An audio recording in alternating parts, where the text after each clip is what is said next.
What's up guys, Cody here, back with more Ethereal content, and hey, we got some good stuff today! In the last Friday update, Undying Games had their first Community Corner video, which was essentially a short Q&A, in which they really didn't cover anything important.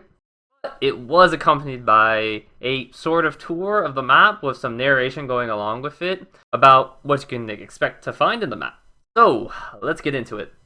I'm just going to be summarizing what was talked about and having a discussion about it. If you want to see and listen to the full video, there will be a link in the description below. So, first off, through the whole video, they show off their different weather conditions in various parts of the map, and in particular, various stages of the day-night cycle along with snow and rain. It looks nice. It is a little hard to distinguish certain parts of the map in certain weather conditions, especially the snow, but that's not really a huge deal. In terms of new info for the gameplay mechanics regarding weather, all we got was that the rare events will only last 3 minutes, which should be plenty of time for teams to properly utilize whatever buffs or debuffs the events are going to cause, since we've already been told that there will also be a warning before these events happen. What time the warning appears before the event starts has not yet been stated. Another small thing to note is that around the map you'll see these torches. They are not just there for decoration, meant to act as guide markers to direct you towards the lane while you're in the jungle. On to the more significant portion of what they talked about.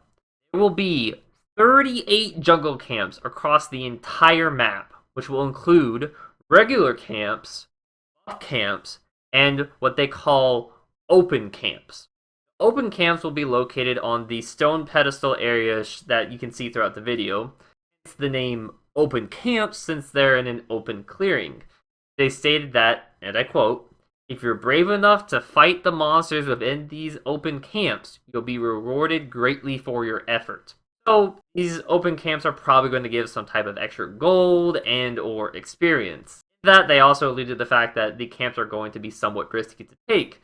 I don't know if that necessarily means that the camps are going to be tougher than regular camps, or if they just meant that you're going to have to be careful when you're taking them since they're out in the open and you'll be easily spotted.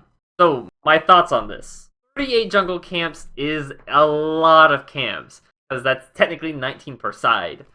So, double jungle is probably most definitely going to be a thing. And I worry from a balance standpoint how this is going to be handled. League of Legends has had some issues in the past of players double jungling or funneling, which, for those of you that don't know, in short, they essentially abuse game mechanics involved in the jungle, and players got unintended gold and experience gains over their opponents that didn't do this. It took Riot a bit of time to figure out how to properly nerf these strategies without just completely gutting the jungle role itself. So I'm very fearful that something similar can happen in Ethereal easily. Granted, it won't happen for a while, as it will take time for people to learn the game mechanics, and the strategies that I mentioned in League of Legends are not inherently easy concepts to understand at all. So hopefully, these type of issues can be prevented before they happen. Now, on to the second thing about there being two junglers. Competitively, it is going to be great. And it's also going to suck. It's going to be so cool to see coordinated ganks from both junglers to cause these 3v1 situations. It's also going to be a nightmare when you're on the receiving end of that, especially if those myths have crowd control and gap closers. This isn't even adding to the mix that the support could be roaming around the map as well, which means it could be a 4v1 instead. Now, this type of situation won't happen at the start of the game. It won't happen at the start of launch. It won't happen in low skill matches either. However, it is going to happen in high skill matches. It is going to happen in competitive games where there's pre-made teams. It's going to happen a lot in competitive games with pre-made teams. And I just don't see this being enjoyable at all for whoever's on the losing end of it. And I don't really know how much you're going to be able to do to prevent this type of thing either. You can sit under your turret forever, and it doesn't really matter because if there's 4 people in your lane, they're going to dive you anyways. It doesn't matter that you've got the turret there. And if there's too much vision in the game to help prevent this type of thing from happening, then there just won't be any ganks at all. So I just really hope that Undying Games has thought all these type of scenarios through and that they've balanced certain things around that. Last bit of news from the video. There will be 4 neutral objectives on the map. We already knew about 3 of them, the Fire Wyvern, the Ice Wyvern, and the Tropos.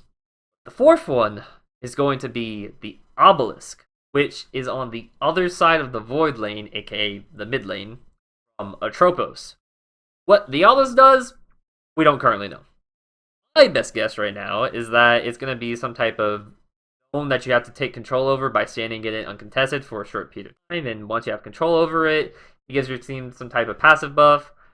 I don't really know. I just hope that it's not some type of objective that you have to deliver something to or deliver something from.